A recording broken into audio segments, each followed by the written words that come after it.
اختیار کرو جن کے شب و روز دن رات دن کے بھوکے گزرے ہیں۔ حضور صلی اللہ علیہ وسلم نے ایک مرتبہ ارشاد فرمایا، پیارے صحابہ یا رسول اللہ، فرمایا تم میں سے کون سا ایسا آدمی ہے جس نے آج روزہ رکھا؟ اٹھ کے جناب صدیق اکبر کھڑے ہو گئے، حضور میں نے آج روزہ رکھا۔ میرے نبی نے دوسرا سوال کیا، فرمایا تم میں سے کوئی ایسا بندہ جس نے آج کسی مسکین کو کھانا کھلایا ہو؟ قربان جائیں، پھر جناب صدیق اکبر رضی اللہ تعالیٰ عنہ اٹھ کے کھڑے ہو گئے، حضور میں نے آج مسکین کو کھانا کھلایا۔ میرے نبی نے تیسرا سوال کیا، فرمایا کون ہے تم میں سے ایسا جس نے آج کسی بیمار سے اس کا حال پوچھا، کسی کی تیمارداری کی ہے؟ پھر اٹھ کے حضرت صدیق اکبر رضی اللہ تعالیٰ عنہ کھڑے ہو گئے، حضور یہ کام میں نے کیا۔ چوتھا سوال میرے نبی نے پھر کر دیا، فرمایا تم میں سے کون سا ایسا آدمی ہے جس نے آج کسی کا جنازہ پڑھا ہے، جو کسی کے جنازے میں شریک ہوا؟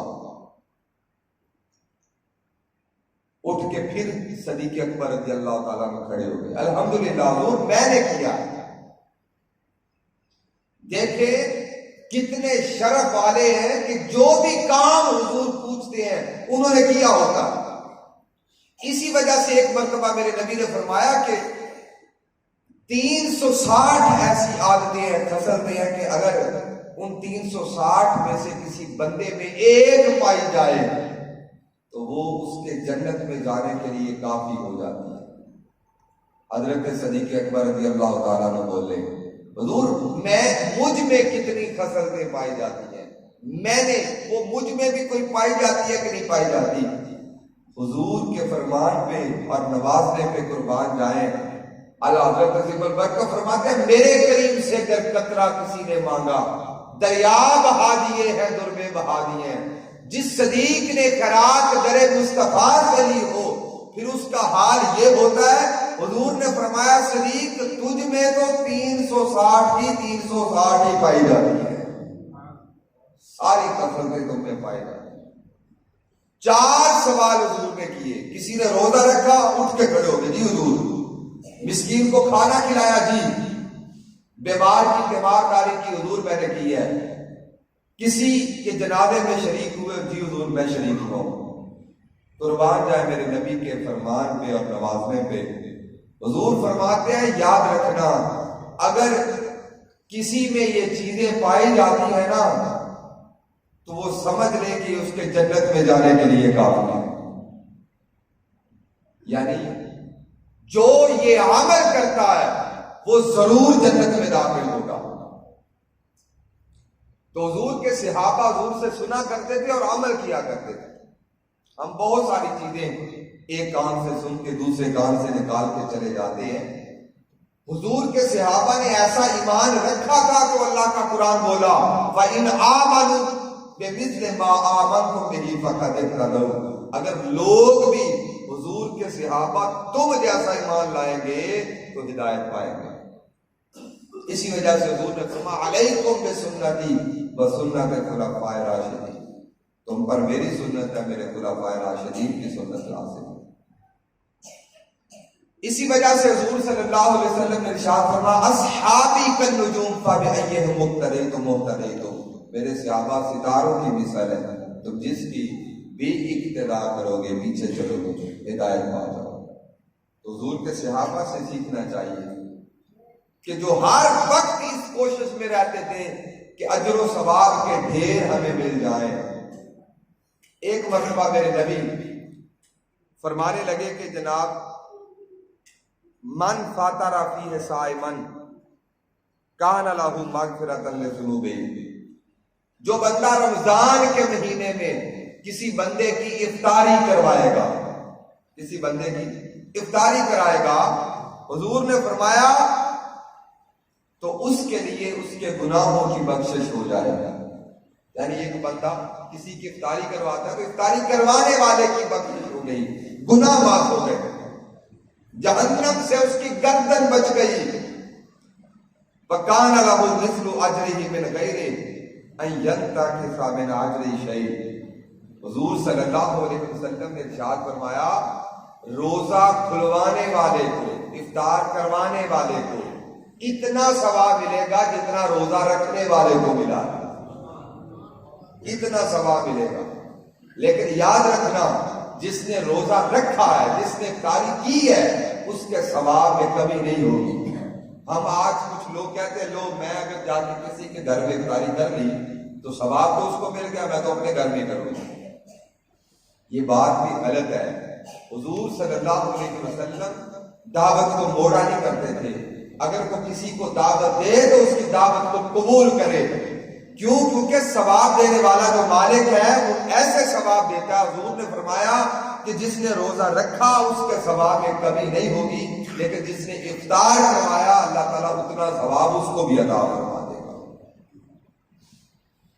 اچھا، اب جب یہ فرمان سنا نا حضور کے صحابہ نے تو دل تڑپے کہ کتنے کتنے دن جن کے بھوکے گزرتے ہوں، پیٹ پہ جو پتھر باندھتے ہوں، حضور کی بارگاہ میں بیٹھنے والا ہر بندہ 3 دن کی بھوک لیے ہوئے موجود ہو، ایسی حالت میں دل تو تڑپتے ہیں کہ حضور میرے پاس بھی اگر مال ہوتا تو میں بھی افطاری کرواتا۔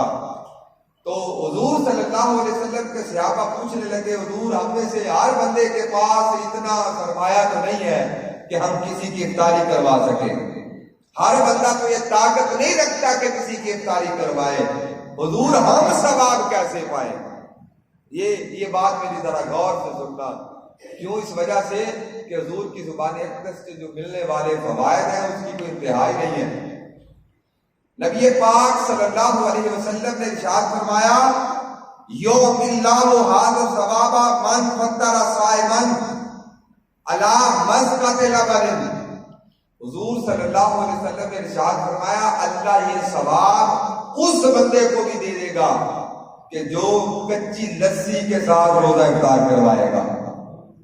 مسقا لبن دودھ کو کہتے ہیں، مسقا پانی ملا ہوا دودھ، جس کو ہم کچی لسی بولتے ہیں۔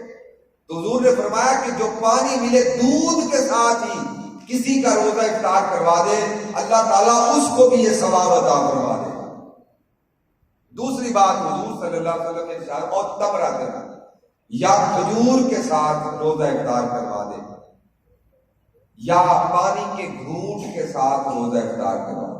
افطاری کا ٹائم ہوا، کسی کوئی اٹھا، اس نے اٹھ کے جلدی سے سادہ پانی کا گلاس لیا، لے کے کسی کو پکڑا دیا، اللہ اس بندے کو بھی اتنا ہی ثواب عطا فرمائے۔ لیکن یاد رکھنا جو کسی کو پیٹ بھر کے کھلا دیتا ہے، جو کسی کی بھوک مٹا دیتا ہے، جو کسی کو سیر کرتا ہے، یعنی کسی کا پیٹ بھر کے اس کو کھانا کھلا دیتا ہے، حضور صلی اللہ علیہ وسلم نے ارشاد فرمایا سقاہ اللہ من حوضی، اللہ تعالیٰ اس کو حوض کوثر سے پلائے گا، اور جب وہ میرے حوض کوثر سے پی لے گا نا اس کے بعد پھر بندے کو پیاس نہیں لگے گی۔ کل قیامت کے دن جب لوگ اپنے پسینے میں غوطے لگا رہے ہوں گے، جس وقت میں انتہائی تکلیف کا عالم ہوگا، پیاس سے زبانیں باندھ رہی ہوں گی، حضور نے فرمایا وہ بندہ میرے حوض کوثر سے پیے گا، اور جب پیے گا اس کے بعد پھر پیاس نہیں لگے گی یہاں تک کہ وہ بندہ جنت میں داخل ہو جائے گا، جنت میں داخل ہو۔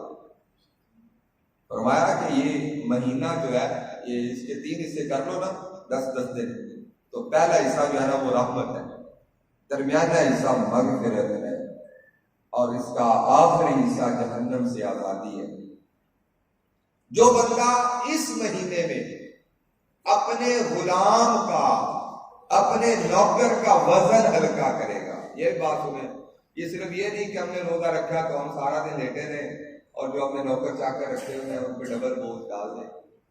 کوشش یہ کرنی چاہیے کہ ہم بھی رکھیں وہ بھی رکھیں، کیونکہ ان کے ذمے پہ بھی فرض ہے، لیکن اگلا رکھتا ہے نہیں رکھتا یہ اس کا معاملہ ہے۔ ہمارا معاملہ کیا ہے؟ حضور نے فرمایا جو تم نے غلام رکھا ہے یا نوکر چاکر آج کے دور میں جیسے رکھے ہوئے ہیں، اس بارے میں فرمایا جو بندہ اپنے غلام کا وزن ہلکا کر دیتا ہے، اس کی ڈیوٹی میں کمی کر دیتا ہے، اس کا بوجھ ہلکا کرتا ہے۔ حضور صلی اللہ علیہ وسلم نے ارشاد فرمایا اللہ تعالیٰ اس کے بھی گناہ معاف فرما دیتا ہے اور اللہ تعالیٰ اس کو جہنم سے آزاد فرما